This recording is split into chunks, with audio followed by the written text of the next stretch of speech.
Mohon izin untuk memulai. Bismillahirrahmanirrahim. Assalamualaikum warahmatullahi wabarakatuh. Selamat pagi dan salam sejahtera untuk kita semua. Bapak Ibu yang berbahagia, selamat datang dan selamat bergabung dalam PPL Online Environmental Management Accounting Ikatan Akuntan Indonesia Wilayah Jawa Timur. Izinkan saya menyapa Bapak Ibu hebat yang berkontribusi pada acara PPL Online pada hari ini. Yang terhormat Bapak Profesor Basuki, PhD, M.Com Hons, AK, CA, CMA, ASEAN CPA, selaku Ketua IAI Wilayah Jawa Timur. Yang terhormat Bapak Dr. Ontot Murwanto, MM, AK, CA, CMA, CPA, selaku Sekretaris IAI Wilayah Jawa Timur.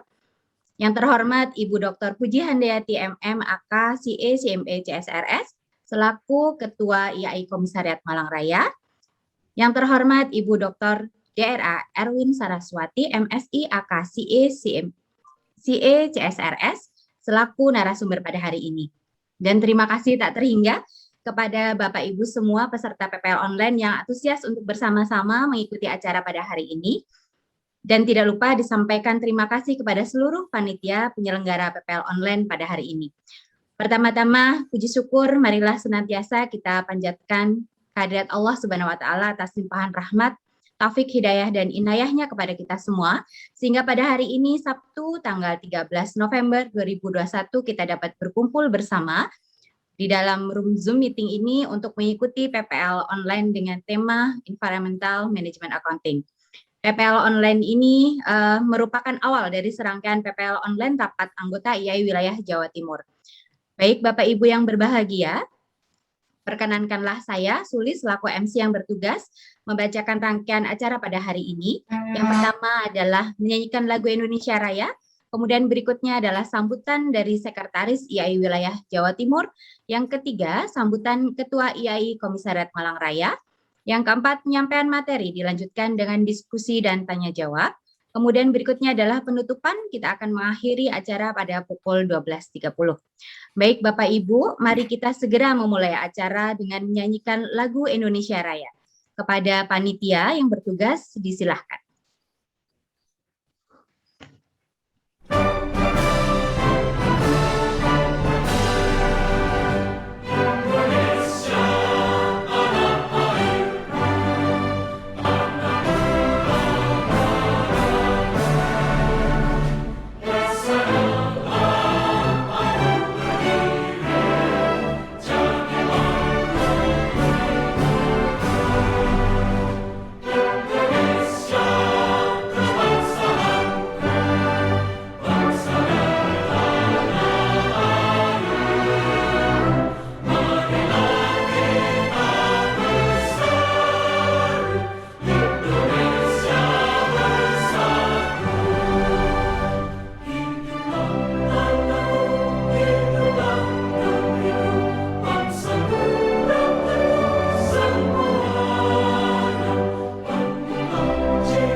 Baik, terima kasih Bapak Ibu. Selanjutnya kita akan mengikuti acara berikutnya. Sambutan-sambutan yang pertama, sambutan akan disampaikan oleh Ibu Dr. Puji Handayati, MMAK, CA, CMA, CSRS, selaku Ketua IAI Komisariat Malang. Kepada Ibu Dr. Puji Handayati, disilahkan. Terima kasih Bu Sulis. Bismillahirrahmanirrahim. Assalamualaikum warahmatullahi wabarakatuh. Waalaikumsalam warahmatullahi wabarakatuh. mohon izin Pak Ontot, saya melukir sedikit karena seharusnya yang paling atas itu yang paling belakang karena sekaligus membuka acara. Yang saya hormati Prof. Basuki, selaku Ketua Ikatan Akuntan Indonesia Wilayah Jawa Timur. Yang saya hormati dan banggakan Bapak Dr. Ontot Murwato, selaku Sekretaris Jenderal IAI Wilayah Jawa Timur. Kemudian yang saya hormati Bu Dr. Erwin, selaku narasumber pada pagi hari ini. Kemudian Bapak Ibu peserta dari Free PPL Online yang dilaksanakan oleh IAI Wilayah Jawa Timur, yang pada pagi hari ini diamanatkan ke IAI Komisariat Malang Raya. Tentu ini menjadi kehormatan kami Pak Bas, karena sudah lama sebenarnya kami merindu untuk kehadiran Pak Bas, Pak Ontot dan jajaran IAI Jawa Timur untuk bisa hadir sambang ke komisariat-komisariat. Karena bagaimanapun sebagai anak, kerinduan kepada Bapak dan keluarga itu luar biasa. Kami di komisariat masih sangat membutuhkan bimbingan, arahan, serta keguyupan yang selama ini sudah tercipta. Sehingga Bapak Ibu sekalian, sungguh kehormatan yang luar biasa di mana IAI Komda Malang Raya disambangi walaupun ini secara virtual, paling tidak ini sudah mengademkan hati gitu Pak, bahasanya arek Malang itu rasanya nyes seperti itu.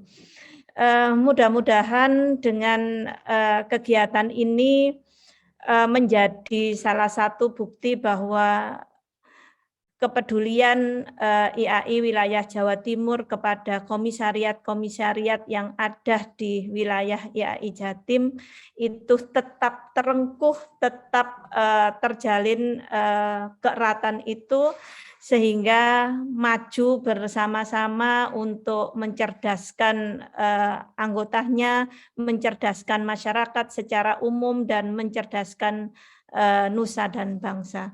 Itu saja mungkin yang bisa saya sampaikan. Sekali lagi terima kasih atas waktu dan kesempatan yang diberikan kepada IAI Komisariat Malang Raya. Saya akhiri sekian. Wabillahi taufiq wal hidayah wal inayah. Assalamualaikum warahmatullahi wabarakatuh. Waalaikumsalam warahmatullahi. Waalaikumsalam warahmatullahi wabarakatuh. Terima kasih disampaikan kepada Ibu Puji. Betul, memang rindu itu harus dipertemukan. Sekarang bertemu masih di Zoom meeting. Mudah-mudahan berikutnya kita sudah bisa bertemu tidak lagi di Zoom meeting. Baik, terima kasih Bu Puji. Untuk sambutan berikutnya akan disampaikan oleh Bapak Dr. Ontot Murwanto, MMAK CMA CPA, selaku Sekretaris IAI Wilayah Jawa Timur, sekaligus akan membuka acara pada hari ini. Kami persilakan kepada yang terhormat Bapak Dr. Ontot Murwanto. Oke. Atur suwun Bu Sulis selaku MC. Saya awali dengan Bismillahirrahmanirrahim. Assalamualaikum warahmatullahi wabarakatuh. Waalaikumsalam warahmatullahi wabarakatuh. Selamat pagi, salam sejahtera bagi Bapak dan Ibu semua yang ada di ruangan ini. Yang saya hormati Bapak Profesor Basuki M. Com. Hons, PhD, selaku Ketua IAI Wilayah Jawa Timur sekaligus narasumber pada pagi hari ini yang cerah ini. Berikut yang saya hormati Ibu Dr. Erwin Saraswati sebagai narasumber, Ibu Puji Handayati selaku Ketua Komisariat IAI Malang, beserta kru dan beserta pasukan, beserta jajaran tentu. Sehingga acara Free PPL ini pasti akan sukses. Ada Bu Sulis dan tentu yang lain-lain. Bapak dan Ibu yang saya banggakan, perkenankan saya mewakili Bapak Ketua IAI Wilayah Jawa Timur yang pada pagi hari ini beliau sedang bertugas, sehingga semoga tidak mengurangi makna karena saya harus menggantikan. Tugas di mana? Itu kata Bu Sulis. Tugas di sini. Jadi tugasnya tugas di sini. Bapak Ibu yang saya hormati, Free PPL bertajuk Environmental and Social Management Accounting ini diselenggarakan oleh IAI Komisariat Malang Raya di bawah kepemimpinan Ibu Puji Handayati. Free PPL ini merupakan rangkaian dari kegiatan IAI Jatim pada akhir tahun 2021 ini, yaitu menjelang rapat anggota IAI Wilayah Jawa Timur yang insya Allah nanti akan diselenggarakan pada 4 Desember yang akan datang. Jadi sebagai kegiatan yang menyertai rapat anggota ini, tetap terus dilakukan, diupayakan, dibangun semangat. Oke, terima kasih Mas Soleh. Baik, Bapak Ibu. Jadi Free PPL ini merupakan bonus bagi para anggota, para anggota yang ada di Jawa Timur, menyertai rencana kita untuk rapat anggota pada 4 Desember yang akan datang. Selain Free PPL ini, nanti juga akan ada Free PPL yang lain diselenggarakan di masing-masing komisariat, di Komisariat Madura, Komisariat Jember, Komisariat Madiun, Kediri. Ya, jadi ini yang pertama. Jadi sampai dengan akhir bulan November ini Free PPL di komisariat. Nanti juga akan ada satu Free PPL lagi yang diselenggarakan oleh IAI Wilayah Jawa Timur itu sendiri, dan gongnya nanti pada tanggal 4 juga akan ada PPL lagi. Jadi Bapak Ibu sekalian, luangkan waktunya, karena berbagai Free PPL ini memang secara sengaja ini dipersembahkan bagi Bapak Ibu kita semua para anggota IAI Wilayah Jawa Timur. Nah, saya juga ingin mohon doa restu ini. Saya kebetulan ditunjuk oleh rapat pengurus wilayah IAI Wilayah Jawa Timur untuk menjadi ketua panitia rapat anggota pada 4 Desember yang akan datang. Bapak Ibu, saya mohon doa restu agar kebiasaan kita di setiap kegiatan besar itu lancar, guyup, rukun, tanpa ada gaduh. Nah, semoga pada tanggal 4 itu juga demikian. Setuju Bu Puji nggih? Bu Sulis setuju nggih? Itu musyawarah mufakat. Nah, musyawarah mufakat. Jadi saya titip pesan gitu, ayo kita selenggarakan rapat anggota ini dengan kebiasaan-kebiasaan yang ada di kita. Memang di sana di organisasi profesi lain ada yang sampai ke pokoknya tidak simpel lah, membuang waktu, membuang energi. Nah, mari di Jawa Timur ini kita simpelkan saja. Gitu. Jadi demikian Bapak Ibu, saya kira Prof. Basuki juga telah menunjukkan kinerja bagusnya selama ini, sehingga menurut saya secara pribadi beliau itu masih mudah-mudahan berkenan untuk lanjut. Bapak Ibu yang saya hormati, saya mewakili pengurus IAI Wilayah Jawa Timur sekali lagi menyampaikan terima kasih terutama kepada panitia Bu Puji CS atas terselenggaranya acara ini dengan bagus, Profesor Basuki sebagai narasumber, juga Bu Erwin. Dan bagi Bapak Ibu para peserta, nikmati hadiah di hari Sabtu yang di sini agak mendung-mendung gitu Bu Sulis nggih, di tempat saya ini. Jadi agak sama Pak. Jadi meskipun saya di Surabaya, saya serasa di Malang, agak adem gitu. Hati ini adem. Syahdu ini Pak, syahdu. Siap. Oke. Demikian Bapak Ibu sekalian, mari bersama-sama dengan mengucap Bismillahirrahmanirrahim, acara ini kita buka. Bismillahirrahmanirrahim. Bismillahirrahmanirrahim. Demikian Ibu Puji, Prof. Basuki, Bu Erwin, Bu Sulis, saya sampaikan. Kurang lebihnya saya mohon maaf. Saya akhiri, wabillahi taufik wal hidayah. Wassalamualaikum warahmatullahi wabarakatuh. Waalaikumsalam warahmatullahi wabarakatuh. Baik, disampaikan terima kasih pada Bapak Dr. Otot Nurwanto. Tadi sudah disampaikan bahwa PPL hari ini dan nanti akan ada serangkaian PPL sampai akhir November, ini tanda cinta gitu ya Pak Otot, tanda cinta dari IAI Wilayah Jawa Timur untuk seluruh anggotanya. Baik Bapak Ibu, sebelum nanti akan kita masuk ke sesi materi, kita akan sesi foto bersama. Silahkan disiapkan, silahkan dihidupkan kameranya, disiapkan senyum terbaiknya. Waduh, saya jadi rindu Bu Umi nih, karena Bu Umi tadi sudah izin untuk off cam. Ibu, bisakah tetap berupaya untuk menyalakan kameranya agar kita bisa mengukir memori untuk foto bersama? Panitia sudah siap kok untuk mengambil foto? Iya Ibu, sudah siap. Ini ada 4 slide. Ya, ada 4 slide ya. Saya mulai dari sekarang, Bapak Ibu silahkan disiapkan senyum terbaiknya untuk acara kita pada hari ini, acara yang luar biasa. 1, 2, 3. Sudah? Slide pertama sudah, Mas Soleh, kita akan ke slide kedua. Siap Ibu. Oke, 1, 2, 3. Ya, slide ketiga, 1, 2, 3. Oke, sekarang slide terakhir. Mas Soleh sudah ya? Iya Bu, sampun. Oke, sekarang slide terakhir. Bapak Ibu, silahkan disiapkan slide terakhir 1, 2, 3. Oke, sudahkah? Sampun Ibu. Oke, aman ya, Mas Soleh sudah. Jangan sampai ada yang terlewat fotonya, biar kita nanti bisa buka-buka albumnya kalau kangen-kangen gitu. Baiklah. Baik Bapak Ibu, tentunya sudah tidak sabar kita akan sampai ke materi yang luar biasa hari ini, yang nanti akan disampaikan oleh Prof. Basuki dan Ibu Erwin Saraswati, yang nanti akan dilanjutkan oleh moderator kita yang luar biasa hari ini.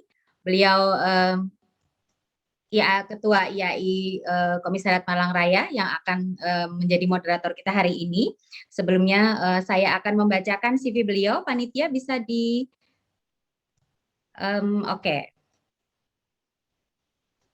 Oke, moderator kita yang luar biasa hari ini adalah Ibu Dr. Puji Handayati, MMAK CMA, SIBA CSRS, CSRA. Beliau menyelesaikan pendidikan doktor ilmu ekonominya di Brawijaya, kemudian postdoc di Ohio State University, USA, kemudian CMA ICMA Australia, SIBA ICMA Australia, CSRSN and CSR Netherlands, terus kemudian CSRA, CSR juga. Kemudian saat ini beliau adalah Wakil Dekan 2 Fakultas Ekonomi dan Bisnis Universitas Negeri Malang. Beliau juga sebelumnya menjabat Koordinator Program Studi S2 Akuntansi Pasca Sarjana Universitas Negeri Malang. Beliau saat ini adalah dosen tetap Fakultas Ekonomi Universitas Negeri Malang. Dan beliau juga tim pertimbangan percepatan pembangunan daerah Kota Malang. Saat ini untuk di asosiasi dan organisasi profesi, beliau adalah Ketua Ikatan Akuntan Indonesia Wilayah Jawa Timur Komisariat Malang Raya. Maka marilah kita sambut bersama moderator kita yang hebat ini. Saya persilahkan kepada Ibu Puji Handayati untuk memandu acara hari ini. Disilahkan. Terima kasih Bu Sulis. Bu Sulis ini selain menjadi artis gitu ya di IAI Wilayah Jawa Timur, beliau juga sebagai bendahara di IAI Komisariat Malang Raya. Jadi biasanya selalu berduet dengan Pak Bas, sama-sama singers di IAI. Jadi nanti ada babak penutupannya duet maut gitu. Bapak Ibu sekalian, senang sekali kita bertemu di acara Free PPL ini. Maka saya akan menyapa dulu, berpantun dulu dalam acara ini. Ada mie instan di atas dandang. buat dimakan pakai saus tomat. Saya ucapkan selamat datang bagi peserta webinar yang terhormat. Main-main ke dekat gardu, di sana ketemu simbok jamu. Sekian lama merindu, terakhir ketemu Pak Bas 2 tahun lalu.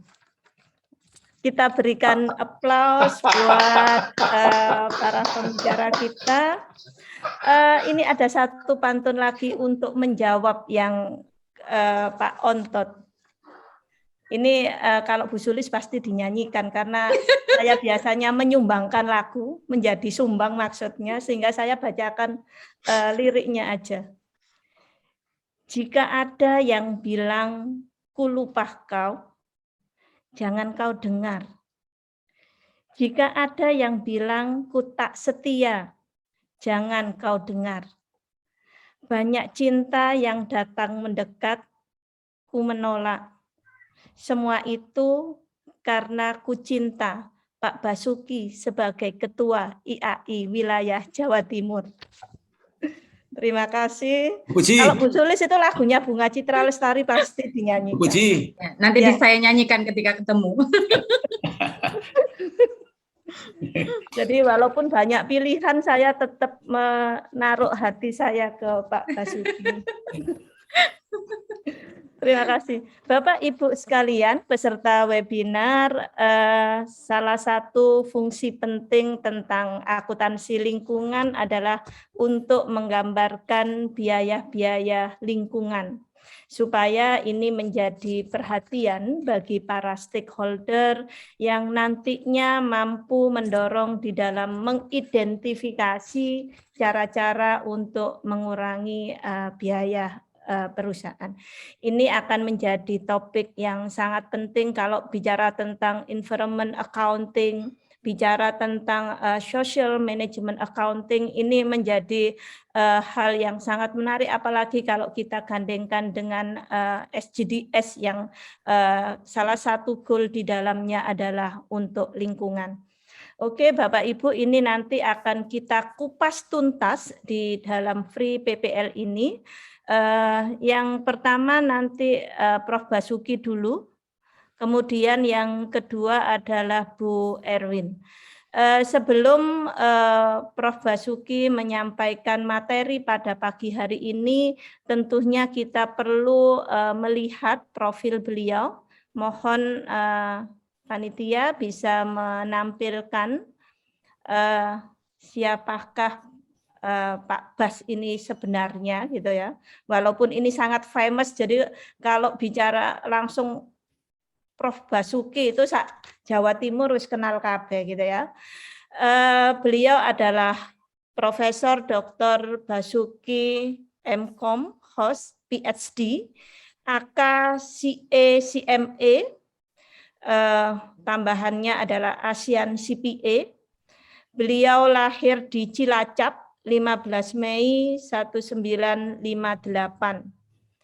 Kemudian riwayat pendidikan beliau PhD dari University Wollongong, Australia.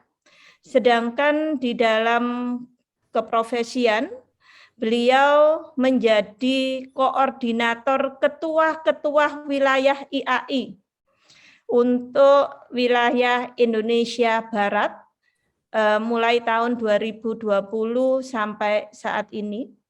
Jadi beliau yang mengomandani, selain menjadi Ketua IAI Wilayah Jawa Timur, beliau menjadi komandan bagi ketua wilayah-wilayah IAI yang ada di Indonesia bagian Barat. Kemudian beliau menjadi Ketua IAI Wilayah Jawa Timur mulai tahun 2017. Kemudian pernah beliau juga menjadi Wakil Ketua IAI Jawa Timur bidang pendidikan. Kemudian Wakil Ketua IAI KPD Indonesia Timur tahun 2004 sampai 2006 dan menjadi Koordinator Bidang Kerjasama IAI KAPD tahun 2002-2004. Jadi kalau kita melihat pengalaman beliau di dalam kepemimpinan di organisasi profesi khususnya IAI luar biasa, sudah tidak perlu diragukan lagi, dan pengayoman beliau terhadap IAI yang ada di Jawa Timur luar biasa. Kemudian selain itu Pak Bas juga berkecimpung di dalam Ikatan Sarjana Ekonomi Indonesia atau seringkali kita sebut dengan ISEI, mulai dari pembantu 2 IC Pusat tahun 96 sampai 2000, kemudian pembantu 2 IC Cabang Surabaya 98 sampai 2001. Selain itu beliau juga aktif di Asosiasi Program Magister Manajemen Indonesia, menjadi Ketua Dewan Majelis APMI itu 2000-2004 dan Ketua Dewan Pengurus APMMI itu 2004-2008. Demikian Bapak Ibu sekalian, bagaimanakah pengalaman Prof. Basuki di dalam pengelolaan organisasi. Berikutnya adalah profil dari Bu Erwin. Oke. Ibu kita yang cantik ini, saya dulu sering diajar Bu Erwin. Bu Sulis juga mahasiswanya Bu Erwin, hampir mungkin di sekian banyak peserta di sini merupakan mahasiswa beliau yang kita tahu bagaimana dedikasi Bu Erwin di dunia pendidikan. Bapak Ibu sekalian, luar biasa kalau kita melihat Bu Erwin Saraswati AKCME ASCA. Beliau merupakan Executive and Board Member dari Chairman of Management Accounting Indonesia Institute of Accountant. Ini untuk Malang tahun 2012 sampai 2015. Kemudian Chairman and Center of Accounting Development and Business 2012 sampai 2017. Kemudian beliau saat ini menjadi koordinator program studi doktor akuntansi tahun 2016-2017. Kalau bicara tentang publikasinya, saya tidak meragukan Q1, Q3, Sinta 2, kemudian Bu Chapter pada Emerald 2021, kemudian pernah menghasilkan best paper di International Conference in Singapore tahun 2012, kemudian best presenter di SSBRN Conference di Desember 2020. Memang kalau bicara tentang CSR, kemudian environment accounting, sudah ini kulupannya Bu Erwin lah. Karena beliau memang yang memegang NCSR yang ada di Malang, khususnya di Universitas Brawijaya. Sebelum kita mulai, kita berikan aplaus untuk kedua pemateri hebat kita pada pagi hari ini. Oke, Prof. Bas ada waktu sekitar 30 menit untuk memaparkan, kemudian langsung Bu Erwin, baru kemudian kita masuk ke session diskusi. Saya persilahkan Prof. Bas. Bismillahirrahmanirrahim. Assalamualaikum warahmatullahi wabarakatuh. Selamat pagi, salam sejahtera, salam sehat kita semua. Semoga rahmat dan berkah Allah Tuhan Yang Maha Kuasa selalu menyertai kita semua. Yang saya hormati Bu Puji, selain sebagai moderator pada kali ini juga sebagai Ketua IAI Wilayah Jawa Timur Komisariat Malang Raya, Pak Sekjen Pak Ontot Murwanto sebagai Sekjen IAI Wilayah Jawa Timur, kemudian ini kolega saya Bu Dr. Erwin Saraswati, sama-sama menjadi narasumber, tapi nanti yang paling banyak mungkin Bu Erwin ya, saya hanya pembukaan yang kemudian juga ini partner penyanyi ya, Katanya chemistry-nya sudah cocok sama saya nih kalau suruh nyanyi. Ya, walaupun tiap hari saya disuguhi foto makanan terus, tapi nggak pernah ngirim makanan ke rumah gitu ya. Bu Sulis, Terun, Bapak-bapak, Ibu-ibu, anggota IAI Wilayah Jawa Timur yang saya hormati yang hadir pada hari ini. Ya, saya lihat ada banyak mantan mahasiswa juga ini, ada Bu Titi Mildawati, ada Bu Yike, ada Pak Nino dan lain-lain. Baik, saya izin share screen.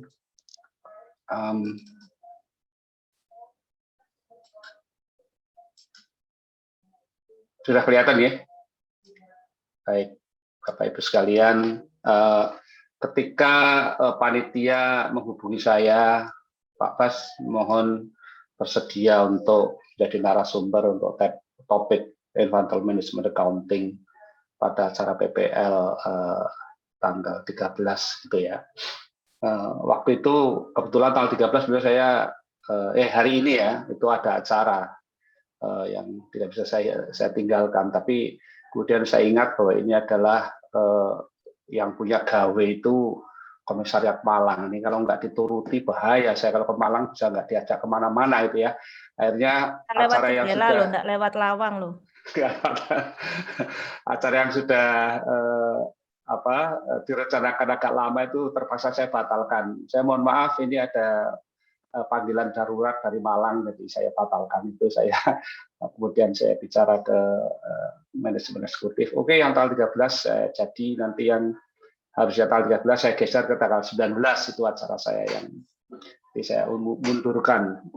Baik, ini adalah topik saya, jadi kita mulai saja dengan ini CV saya yang sudah dibacakan tadi ya oleh Bu, bagian dari CV saya, jadi saya singkatannya gini aja biar nggak terlalu panjang nanti kalau dibaca semua. Agenda pembicaraan kita atau topik ini ada berapa hal, ada 4 ya. Jadi mulai kita bicara tentang greenhouse effect dan kecelakaan kerja, kemudian pertanyaan yang selalu kita munculkan, di mana akuntansi berperan dalam hal-hal terjadi ada kecelakaan kerja, kemudian ada pengaruh-pengaruh atas efek rumah kaca gitu. Kemudian juga akan saya singgung sedikit tentang sustainable development dan ekoefisiensi, kemudian environmental cost dan reporting, lalu kesimpulan. Nanti akan dilengkapi oleh Bu Erwin. Maaf. Baik, ini adalah wajah bumi kita yang bagus gitu ya. Ya terlepas ada Earth Flat Society itu yang tidak percaya bumi bulat, tapi saya masih percaya bahwa bumi bulat. Jadi kira-kira ini saya comot saja gambarnya dari Google gitu. Bumi yang begitu indah, hutan tropis yang juga indah, kemudian juga es yang masih banyak menggunung di kutub gitu ya. Kemudian ada yang kita kenal dengan namanya greenhouse trap atau perangkap dari rumah kaca. Itu adalah ketika ada energi matahari yang terperangkap dalam sebuah ruangan. Jadi sebenarnya idenya adalah rumah kaca itu untuk seperti ini, menanam tanaman dalam dibuat dalam rumah kaca, ada tanamannya begitu. Nah, tetapi kemudian nanti istilah greenhouse ini kita terapkan dalam skala yang lebih besar, yaitu adalah bumi kita sendiri. Jadi ada gelombang energi dari atau sinar dari matahari yang masuk ke dalam rumah kaca itu. Ada sebagian yang bisa dipantulkan dan keluar dari rumah kaca, sebagian yang lain tidak, yaitu terperangkap, sehingga menyebabkan rumah kaca menjadi sangat panas. Gitu. Nah, dalam skala yang lebih besar adalah seperti ini, gitu ya. Jadi ada kebakaran hutan misalnya. Selain dari sinar dari matahari, lalu ada asap dari kebakaran hutan, dari pabrik, dari AC gitu ya, atau dari kendaraan bermotor yang memenuhi langit kita, atmosfer kita.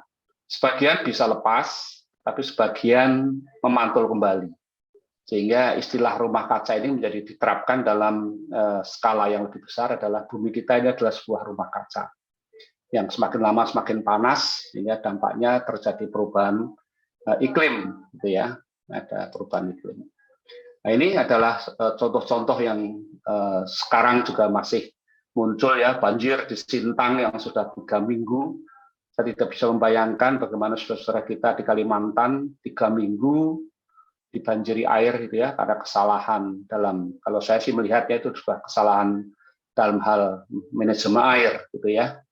Kemudian juga asap dari cerobong-cerobong asap, kenaikan suhu sehingga kemudian banyak sekali es-es yang mencair gitu. Ini di kutub ya, banyak gunung es yang lepas dari gunungnya itu kemudian mencair, tentu saja menyebabkan permukaan air laut naik. Jadi ini adalah fakta yang kita hadapi dalam di negara kita. Saya kadang-kadang tidak setuju dengan beberapa pejabat yang mengatakan banjir ini disebabkan karena hujan yang sangat lebat di negara kita. Ya, karena curah hujannya sangat tinggi. Ya, memang Gusti Allah sudah menakdirkan Indonesia itu ada di daerah tropis. Takdirnya adalah 6 bulan hujan, 6 bulan kering gitu. Nah, kalau 6 bulan hujan, hujannya selama 6 bulan, kalau baru 2 hari terus banjir, berarti ada kesalahan dalam water management. Itu menurut beberapa saya. Jadi janganlah disalahkan alam terus ya, nanti kalau alam yang ngamuk nanti tambah enggak keparuan itu ya. Nah, kecelakaan kerja, beberapa kecelakaan kerja yang muncul adalah misalnya ini sangat terkenal sekali, yaitu kapal tanker Exxon Valdez ya, di perairan Kanada tahun 89. Ini membocorkan, menabrak karang itu 13 juta ton minyak mentah membanjiri. Ini dampaknya tidak setahun 2 tahun, tapi hampir 5 tahun ya, pemerintah Kanada, pemerintah Amerika dan perusahaan Exxon Valdez ini harus membersihkan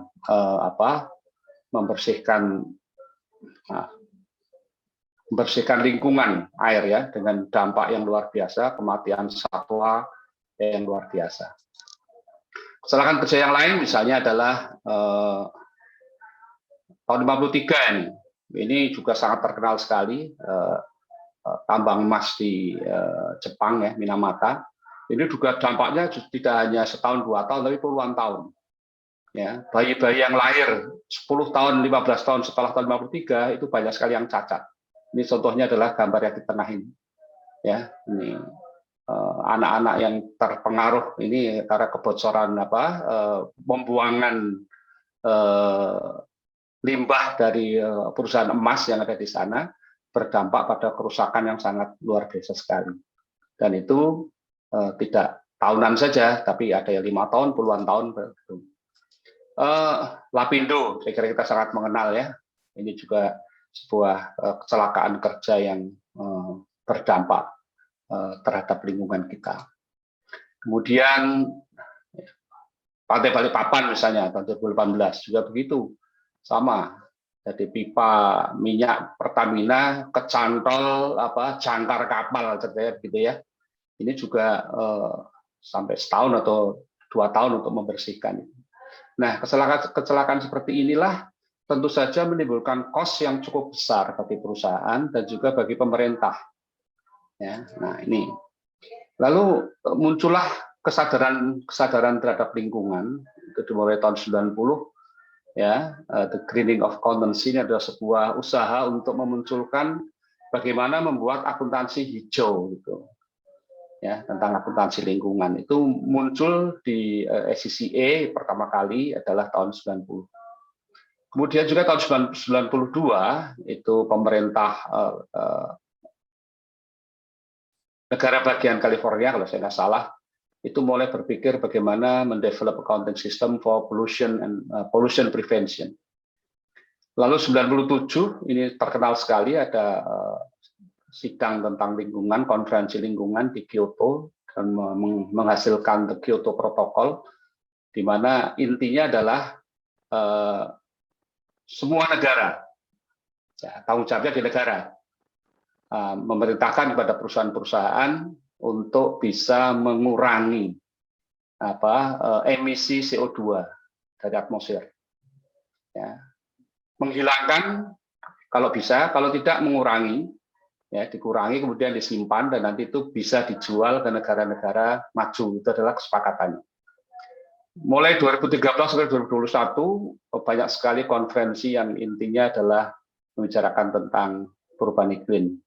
Yang terakhir kemarin 2021 di Glasgow, ya dihadiri oleh pemerintah kita, Pak Jokowi hadir di sana juga membicarakan tentang ini. Walaupun ada beberapa kontroversi antara pidato presiden dengan klaim dari beberapa organisasi yang menyatakan ada yang tidak pas, ya ada perbedaan data begitu ya. Kemudian dari segi pemerintahan itu ada peraturan pemerintahan nomor 22 tahun 2021 juga tentang lingkungan, peraturan menteri lingkungan hidup ya LHK tahun nomor 18, nomor 13 dan lain-lain. Jadi intinya adalah bahwa rangkaian tahun-tahun inilah atau kejadian di tahun-tahun ini merupakan sebuah environmental awareness gitu. Mulai kita sadar bahwa lingkungan itu satu hal yang sangat penting yang harus kita perhatikan. Lalu di mana akuntansi berperan? Kita tahu sekali bahwa memang di akuntansi keuangan hal-hal tersebut itu tidak kelihatan, gitu ya, tidak terlaporkan dengan baik. Walaupun dilaporkan juga disisip-sisipkan di rekening-rekening tertentu begitu. Memang ini sebetulnya muncul ini justru ada di akuntansi manajemen ya yang bertugas untuk menata atau memanage ini. Namun demikian menurut saya ya karena akuntansi manajemen adalah internal, maka pelaporan kepada pihak luar juga mestinya harus memunculkan itu. Sehingga muncullah yang namanya green accounting atau akuntansi hijau. Ya, kemudian ada gerakan atau konsep tentang ekoefisiensi dan juga kita mengenal adanya sustainable development. Oke. Green accounting adalah akuntansi yang menggambarkan di mana biaya lingkungan harus diperhatikan oleh pemangku kepentingan dalam usaha untuk mengurangi atau menghindari biaya dan pada waktu yang bersamaan memperbaiki kualitas lingkungan. Ini saya kutip dari TODE 2010. Jadi inilah gerakan yang dimulai dari tahun tadi itu dari ACCA tadi itu kemudian berlanjut. Jadi ada juga penulis Indonesia yang menulis buku tentang akuntansi hijau dan lain-lain. Saya kira nanti akan ditambahkan oleh Bu Erwin Saraswati. Tapi intinya adalah bahwa environment awareness itu sudah mulai muncul gitu ya, dan itu mestinya harus diperhitungkan atau dilaporkan dalam laporan keuangan gitu ya. World Business Council for Sustainable Development itu mendefinisikan tentang ekoefisiensi sebagai creating more good and services with ever less use of resources, waste and pollution. Jadi bagaimana menciptakan barang dan jasa yang bagus tetapi dengan resources yang lebih penggunaan resources yang lebih sedikit dan mengurangi pemborosan tentu saja juga polusi. Lalu juga Kaplan and Norton pada tahun 2004 juga mengutip bahwa itu adalah tanggung jawab perusahaan. Tanggung jawab perusahaan kepada employees, kepada citizen dan communities. Ya, karena because failure to perform adequately on regulatory and social process put at risk the company ability to operate, grow, and deliver future value to shareholders. Jadi beberapa penulis, saya kira Bapak Ibu sekalian mengenal Kaplan dan Norton yang telah sangat terkenal sekali dengan bukunya Balance Scorecard misalnya, atau Kaplan sendiri dengan dengan activity based costing baik yang lama maupun yang baru. Jadi rupanya para guru besar ini sudah tergelitik juga tentang masalah bahwa perusahaan itu seharusnya harus melaporkan itu. Itu merupakan tanggung jawab perusahaan kepada masyarakat, kepada dunia, kepada karyawannya. Ya, kita mengenal ekoefisiensi itu biasanya dimulai dari keinginan atau permintaan customer atas produk-produk yang bersih atau produk-produk yang ramah lingkungan. Jadi tuntutannya adalah dari customer. Tetapi juga tidak hanya dari customer, tapi juga employees, karyawan juga ingin lingkungan kerja yang bersih. Karena dengan lingkungan kerja yang bersih adalah bisa meningkatkan productivity. Itu adalah aspek kedua dari ekoefisiensi. Kemudian karena apabila dua hal ini bisa diterapkan, maka akan menurunkan cost of capital dan juga insurance. Ya, ada tuntutan klaim dari orang yang atau masyarakat yang dirugikan karena adanya polusi itu akan bisa berkurang. Kemudian itu akan menimbulkan special benefit yang secara signifikan yang akan memicu, mendrive terhadap image. Ya. Image perusahaan, citra perusahaan akan naik karena adanya tadi itu menghasilkan produk yang ramah lingkungan dan tidak menghasilkan polusi. Ya. Produknya ramah lingkungan dan produknya juga tidak menghasilkan lingkungan yang merusak lingkungan, maka citra perusahaan akan naik. Saya kira kita mengenal di Indonesia ada namanya proper gitu ya. Dulu di Jawa Timur ada namanya Prokasih, program kali bersih gitu ya, tahun zamannya gubernur siapa dulu ya, sekitar tahun 90-an, saya masih ingat itu. Nah, sekarang kita mengenal ada proper ya. Dengan proper itu pemerintah memberikan ranking terhadap perusahaan-perusahaan yang kemudian untuk itu maka akan muncul inovasi-inovasi dan new opportunities dalam rangka bagaimana mengurangi lingkungan. Seperti munculnya lampu-lampu LED gitu ya, itu adalah salah satu inovasi yang muncul. Nah, dampak berikutnya ini adalah ultimate tujuan utamanya kemudian adalah kalau itu semua sudah tercapai maka akan terjadi cost reduction. Biaya akan turun dan peningkatan keunggulan bersaing. Saya kira itu adalah konsep ekoefisiensi dan ini sekarang sudah banyak diterapkan di perusahaan-perusahaan di Indonesia, khususnya perusahaan-perusahaan yang proses produksi dan produknya itu potensial untuk mencemari lingkungan. Misalnya seperti pupuk, semen dan lain-lain gitu ya. Saya ambil contoh yang dekat saja dengan kita. Lalu elemennya adalah elemen dari ekoefisiensi adalah reduce material intensity, reduce energy intensity, tadi saya katakan misalnya dengan munculnya LED dan lain-lain, reduce dispersion of toxic substance, jadi barang limbah BBB 3B ya, barang beracun berbahaya atau apa ya singkatnya saya lupa, saya ingatnya BBB gitu. Kemudian akan mengenhance recyclability, jadi sekarang beberapa iklan dimuncul tentang ekonomi kreatif gitu ya, menghasilkan produk-produk recycle dari pengelolaan itu. Kemudian increase service intensity, extend product durability, ya semakin awet produk itu maka semakin akan pengaruh terhadap lingkungan semakin berkurang. Lalu maximize the use of renewable product. Jadi renewable product atau energi baru dan terbarukan gitu ya. Itu adalah ini beberapa contoh dari ekoefisiensi atau carbon ethic dalam bisnis ya. Saya tidak akan baca satu persatu, nanti bisa dibaca sendiri, tapi ada beberapa yang change the light bulb to low emission. Ada yang menarik di sini adalah misalnya ini remove the tie. Jadi nggak usah pakai dasi lah, pakai pakaian yang biasa saja. Itu gerakan di Barat sudah begitu, karena kalau pakai dasi maka mungkin harus pakai AC kan gitu ya. Nah, jadi energi yang terpakai sebetulnya bisa dikurangi dengan cara misalnya pakai baju yang casual saja, ya. Lalu fly straight to location, ada menggunakan bis gitu ya, dan lain-lain. Ini adalah yang bisnis. Kemudian yang individu juga more or less sama gitu ya.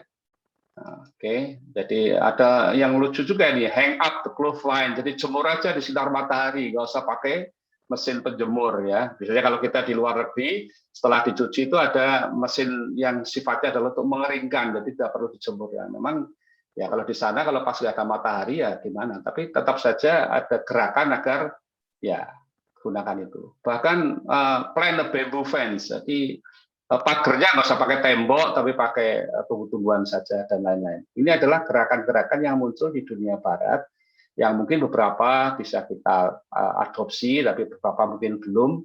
Tapi ini sebuah tantangan yang harus dipikirkan oleh.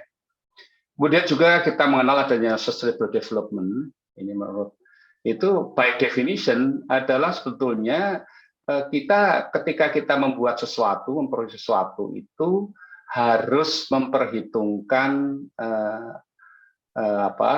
nasib generasi yang akan datang. Jadi that meet the needs of the present, jadi kebutuhan kita saat ini itu tidak boleh sampai merusak, atau apa yang kita nikmati saat ini itu harus juga dinikmati oleh generasi kita, ya, generasi setelah kita itu. Jadi kalau by definition begitu. Nah, karena itulah kemudian kita muncul ada SDGs. Saya kira Bapak Ibu sudah sangat kenal, ini ada 17 goal dari SDGs, atau diterjemahkan sustainable development adalah pembangunan yang berkelanjutan, gitu ya. Menjaga peningkatan kesejahteraan ekonomi masyarakat secara berkesinambungan, sekaligus menjaga keberlanjutan kehidupan sosial masyarakat, menjaga kualitas lingkungan hidup, menjamin keadilan dan terlaksananya tata kelola yang mampu menjaga peningkatan kualitas dari satu generasi ke generasi berikutnya. Bapak Ibu yang di Jawa Timur pasti pernah mendengar bahwa untuk Jawa Timur ditambah satu lagi ya SDGs, yaitu SDGs ke-18. Cuma saya lupa ya apa namanya. Saya ada sebelumnya ya pernah mengikuti pidatonya Bu Gubernur pada waktu di Malang beberapa waktu yang lalu, di Batu. Jadi ini adalah sekarang sudah menjadi sebuah nyanyian kita ya, bahwa harus memenuhi SDGs dan seterusnya. Ada sebuah konsep ya, kadang-kadang kita itu ketika terjadi kerusakan seperti tadi, kerusakan itu ibaratnya adalah kita ribut ketika asapnya sudah keluar. Ya. Lalu selama ini mungkin belum terpikirkan bagaimana agar asap yang keluar tidak hitam. Nah itu. Jadi ada yang namanya konsep end-pipe solution, gitu ya. Jadi tidak hanya menyelesaikan setelah kerusakan lingkungan itu terjadi, tapi juga mestinya adalah mencegah. Jadi kalau end-of-pipe solution itu adalah selain yang sudah terjadi, juga prevention-nya yang penting. Nah, kita lihat di gambar ini ada sebuah gambar pabrik di Eropa ini ya, di satu negara yang saya lupa ini, saya Bantu atau apa ya, di kota Bantu namanya, di sebuah negara di Eropa Timur, yang cerobong asapnya sama sekali tidak mengeluarkan asap yang hitam sama sekali, tapi sudah tersaring. Sebenarnya di Gresik juga ada ya, saya pernah mengajak ada PT Smelting itu juga sudah begitu ya, karena PT Smelting itu juga sudah banyak memenangkan selain proper juga hadiah-hadiah internasional tentang bagaimana mencegah agar asap yang keluar itu tidak mengotori lingkungan. Ya. Oke. Lalu ini adalah beberapa hal yang berkaitan dengan pengurangan emisi CO2 ke udara. Lalu ini adalah protokol Kyoto ini ya. Nah, jadi dikurangi, kemudian di dalam salah satu klausul di dalam protokol Kyoto tadi itu bahwa CO2 yang keluar ini sebetulnya bisa disimpan, gitu ya. Ya. Tadi kan kalau bisa di remove, kalau tidak bisa disimpan atau dikurangi agar keluarnya tidak banyak, disimpan. Itu kesepakatannya dulu ini bisa dijual ke negara-negara maju. Jadi negara maju punya kewajiban untuk membeli CO2 dari negara-negara miskin atau negara berkembang yang belum punya teknologi untuk mengurangi emisi di udara. Gitu. Ini bisa menghasilkan uang, gitu ya. Nah, ini adalah salah satu manfaat dari adanya protokol Kyoto. Lalu sekarang kita bicara tentang environmental cost. Kita tahu bahwa ada by definition biaya lingkungan adalah biaya yang muncul karena adanya poor environmental quality, jadi kualitas environment yang jelek yang sudah terjadi, eksis, or may exist. Jadi ada dua hal di sini sebetulnya. Sudah terjadi atau belum terjadi. Ini yang tadi dibahas dalam konsep end of pipe solution. Kalau exist berarti asapnya sudah keluar, lalu bagaimana cara menangani itu? Kalau may exist adalah pencegahan agar asap itu tidak keluar secara mengotori lingkungan. Sebetulnya itu konsepnya ya. Kemudian karena dua hal ini, maka kita sekarang tahu bahwa ada 4 biaya yang berkaitan dengan lingkungan. Yang merah saya gandengkan dengan yang merah, yang hitam dengan yang hitam. Jadi kalau kita bicara yang sudah terjadi, kita mengenal adalah internal failure cost dan external failure cost. Ini kalau dilihat dari, sementara yang hitam adalah prevention cost dan detection cost. Ini mirip sekali dengan susunan biaya kalau kita bicara quality cost product, quality of product cost gitu ya. Cuma kalau di quality of product cost ini adalah prevention dan satunya lagi penilaian gitu ya, biaya penilaian dan biaya pencegahan. Kalau di sini prevention dan detection. Oke. Inilah yang harusnya diakomodasi oleh perusahaan ya, baik yang eksis ketika poor environmental sudah terjadi dan juga belum terjadi. Sebetulnya beberapa perusahaan sudah mencatatnya itu, tetapi tidak dalam sebuah catatan yang eksklusif, tapi secara eksplisit, tapi implisit, artinya disembunyikan di mana, dicatat di overhead, dicatat di mana. Nah, mestinya hal seperti itu harus dimunculkan dalam sebuah laporan yang khusus yang menunjukkan ini loh laporan tentang lingkungan. Gitu. Ya. Environmental Management Accounting itu ada 2 yang kita kenal. Ada yang namanya PEMA atau Physical Environmental Management Accounting, yaitu kita mengidentifikasi secara fisik apa saja sih aktivitas yang potensial merusak lingkungan. Kemudian yang kedua adalah MEMA atau Monetary Environmental Management Accounting. Lalu aktivitas tadi akan diukur dalam bentuk, dikuantifikasikan dalam bentuk uang.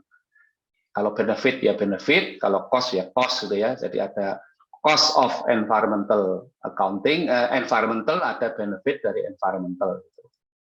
Nah ini yang mungkin selama ini belum begitu secara eksplisit ya. Walaupun dalam pelaporan atau konsep-konsep baru ya, kita mengenal ada integrated reporting dan sustainable reporting sebenarnya sudah mulai dimasukkan. Oke. Nah, kita tahu ini adalah kalau dari segi fisikalnya, PEMA-nya kita tahu ada banyak aktivitas prevention yang bisa diidentifikasikan. Evaluating and selecting suppliers, evaluating and selecting pollution control equipment, designing proses dan lain-lain, juga termasuk obtaining ISO 1401. Ya. Aktivitas yang lain yang kaitannya dengan detection adalah auditing of environmental activities ya, kita mengenal ada inspecting product and process, testing for contamination, developing environmental performance measures dan lain-lain. Ya, ini sebetulnya secara activity sudah bisa diidentifikasikan, ini adalah PEMA-nya. Lalu nanti memanya adalah kita menghitung untuk ini berapa rupiah, ini berapa rupiah, ini berapa rupiah, itu yang harus kita laporkan. Lalu kalau sudah terjadi, ya asap sudah keluar, kerusakan sudah terjadi, maka ada internal failure activities, ya kegagalan internal. Operating pollution control equipment, ya. Saya masih ingat ini ya, bahwa tahun berapa ya, awal-awal saya masuk di UNER, kami berkunjung ke PT pupuk sana di petrokimia pada waktu itu. Kemudian kami plan tour gitu ya ke belakang, melihat tumpukan limbah yang ada di belakang. Lalu di sana itu ada burung, sangkar burung dan ada burungnya di atas dekat tumpukan itu. Ketika kami bertanya, Pak itu apa Pak burung? Oh itu Pak untuk kontrol terhadap equipment. Kalau burungnya mati berarti terjadi polusinya luar biasa. Itu tapi tahun berapa itu? Tahun lama sekali. Tentu saja sekarang sudah tidak pakai burung gitu ya, sudah menggunakan alat-alat yang canggih. Kemudian treating and disposing of toxic waste, maintaining pollution equipment, ini adalah biaya-biaya yang muncul atau aktivitas yang muncul ketika terjadi internal failure. Nah, eksternal, nah ini justru yang paling banyak biaya di sini. Ketika terjadi misalnya itu tadi polluted lake atau polluted ocean gitu ya. Exxon Valdez tadi itu membersihkan 13 juta galon minyak tumpah itu membutuhkan 5 tahun lebih, yaitu cleaning up oil spill, gitu ya, dan seterusnya. Nah, ini ada yang sifatnya S, societal, ada yang sifatnya tanggung jawab perusahaan. Nah, yang S ini adalah tanggung jawabnya bersama-sama antara perusahaan dengan pemerintah. Ya, ini kalau di negara-negara maju sudah terdeteksi itu. Mungkin nanti peraturan pemerintah yang ada di Indonesia, apakah sudah mengakomodasinya atau belum. Nah, ini adalah bentuk sebuah contoh saja dari sebuah bagaimana sebetulnya pelaporan itu bisa apa namanya, bisa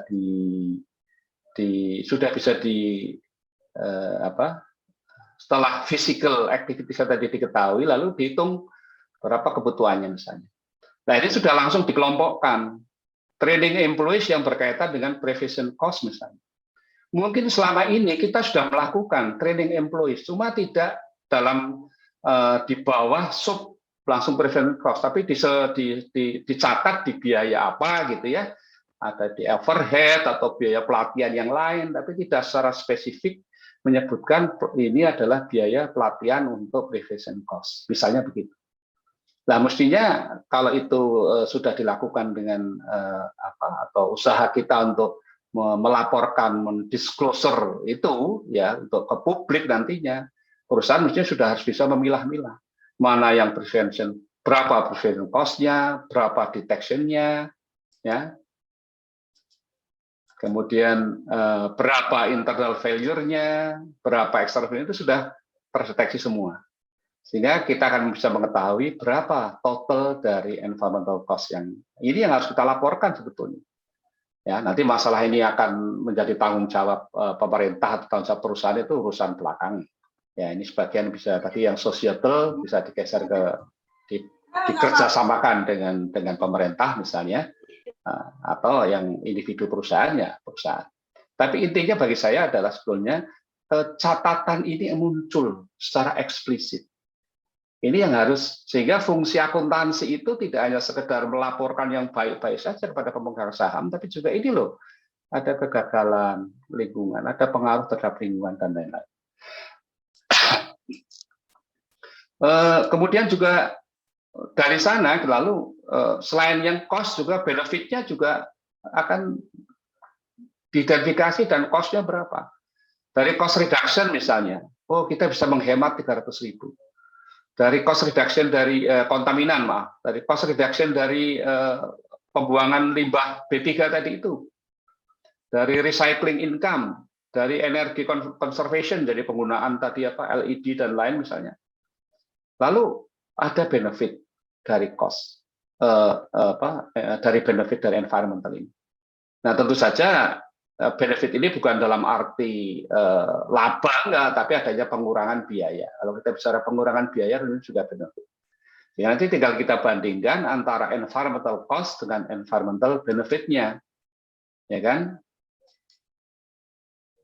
Environmental cost-nya 150, environmental benefit-nya berapa tadi? 3 juta. Nah, jadi itulah beberapa hal yang harusnya sudah kita laksanakan. Nah, sekarang di dalam mata kuliah akuntansi manajemen kita sudah mulai mengenalkan adanya environmental management accounting pada mahasiswa. Biasanya dalam topik current issues gitu ya. Ini kalau di akademik beberapa, mungkin saya nggak tahu ya kalau di universitas tempat Bapak-Bapak Ibu sekalian bagaimana, tapi kalau di UNER itu sudah kita masukkan, ada unsur kita kenalkan, ada PEMA, ada MEMA, dan bagaimana harus melaporkannya gitu. Nah, tentu saja, dan juga untuk dunia praktik, mungkin dunia praktik ini melalui lembaga profesi, melalui pelatihan-pelatihan yang harus dilakukan agar itu tercatat. Ya, loh ini kok jadi double nih. Ya, oke, disosialisasikan. Saya kira itu Bu Puji. beberapa hal secara garis besar saja. Mudah-mudahan waktu saya tidak terlalu memakan waktu. Mungkin nanti akan lebih baik kita ramekan dengan diskusi setelah dilengkapi atau mungkin lebih lengkap Bu Erwin nanti akan melengkapinya dari sisi yang lain. Matur nuwun, saya stop.